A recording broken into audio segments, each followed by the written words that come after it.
I know what you're thinking. You're thinking this video is way too politically incorrect for me to discuss it. And you're thinking that it's a touchy subject and I should just leave it alone. Well, no, I'm not going to do that because I tend to just ignore things like that anyway. The whole Stephenie Meyer ruined the vampire mythology thing, this is a point that a lot of people who don't like Twilight have made. And in fact, also people that do like Twilight, because there are people that, in general, just think that by making vampires sparkly and not burn in the sun and not be able to be staked and not be able to be, I don't know, all that stuff. It just, the whole Bible thing, silver, all the things from other mythologies that are said to kill vampires, holy water, for instance, that don't.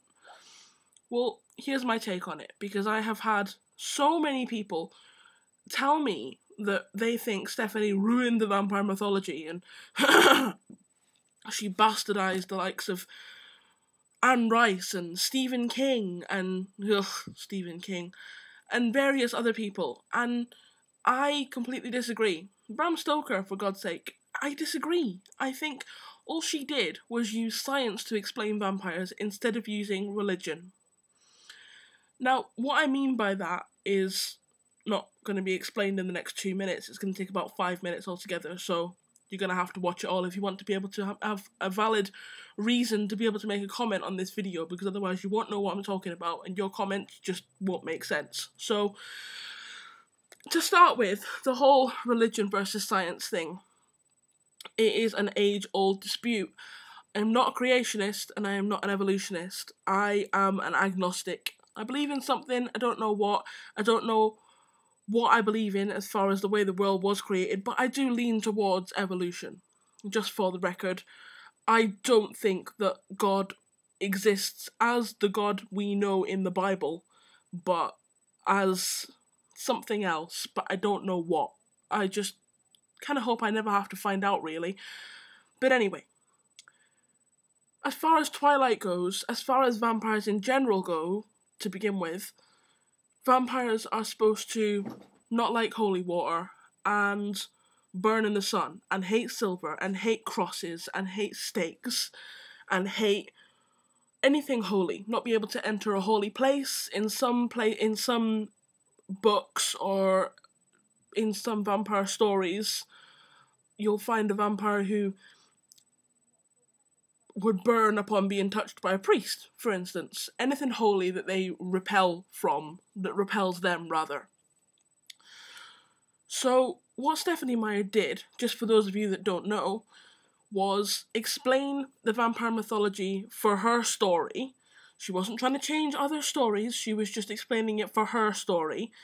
That in Twilight, vampires are humans that have been bitten by a vampire, and the venom that exists in a vampire's blood and bodily fluids, and indeed in their saliva, can turn a human body into a vampire body.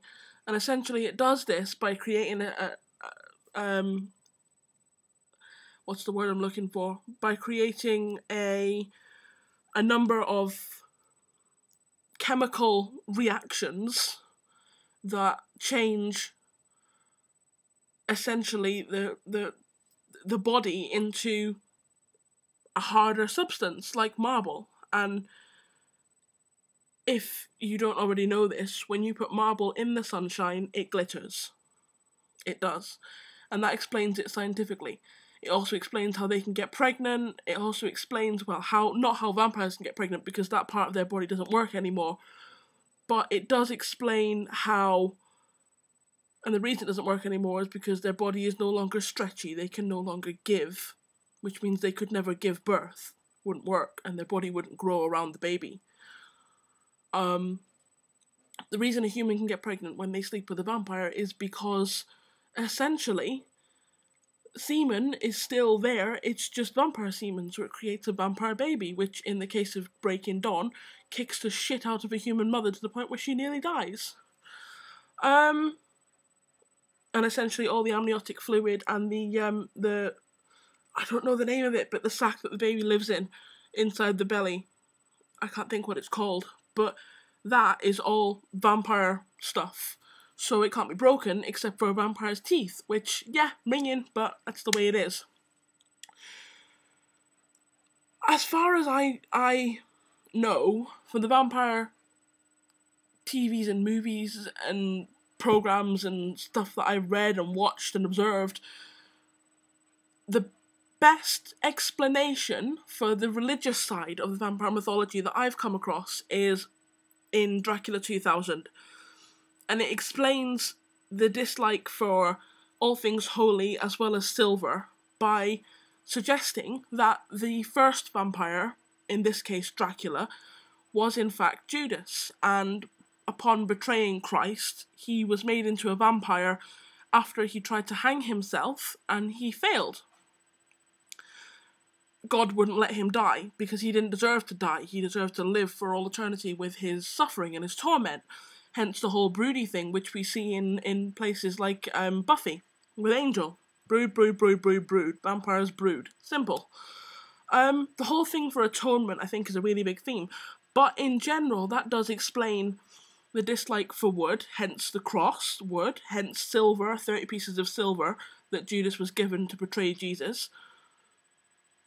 It explains the dislike for all things holy, obviously. It explains the dislike for pretty much all of that stuff, and it explains it in a really good way. I think that's probably the best way to explain it religiously, but at the same time, I'm open-minded enough that I'm not gonna say that I can't agree or at least conceive how Stephenie Meyer's point of view is very valid, because she doesn't ruin the mythology, she just changes it so that it fits her story, and there's nothing wrong with that. Because, and I'm gonna say this one time, okay? Vampires aren't real! They exist in books, fiction, TV, movies, blah blah blah blah blah blah. They're not real. They're not really gonna climb through your window and bite you while you sleep, and they can't really turn into smoke, or bats, or wolves, or anything else that vampires turn into in various stories, and they don't have evil minions, and they're not existent. They're fake. Like Jordan's boobies. Like, what's her name? Heidi off the Hills' face. Fake, fake, fake, fake, fake! Just in case you didn't know that. And it pisses me off that people are so close-minded that they can't accept that someone did it differently and that it sold millions and millions of copies, and all of a sudden it's a huge success, and yet it's not exactly the same as Bram Stoker's Dracula, or The Vampire Chronicles, or Buffy the Vampire Slayer, or True Blood, or whatever. Or even Stephen King's version. Yeah, that is a version of the vampire story, and everybody changed it about a little bit. All Stephenie did was change it a lot, and there is nothing wrong with that. Nothing at all. And I think that people, before they say that they think it's wrong and she bastardized vampires and she ruined the mythology, I'm going to have a little strop now. Get over it. Because she sold millions of copies and you didn't. You're just on the internet bitching about it because you've got nothing better to do. And yeah, I'm going to tell you to shut the fuck up. By the way, feel free to not shut the fuck up. Feel free to post a comment on this video. Just don't be rude, because I'm only going to delete the comments. You know this by now. You know I won't read nasty comments, so don't waste your time writing them, okay? Love you loads. Looking forward to your responses. Bye-bye.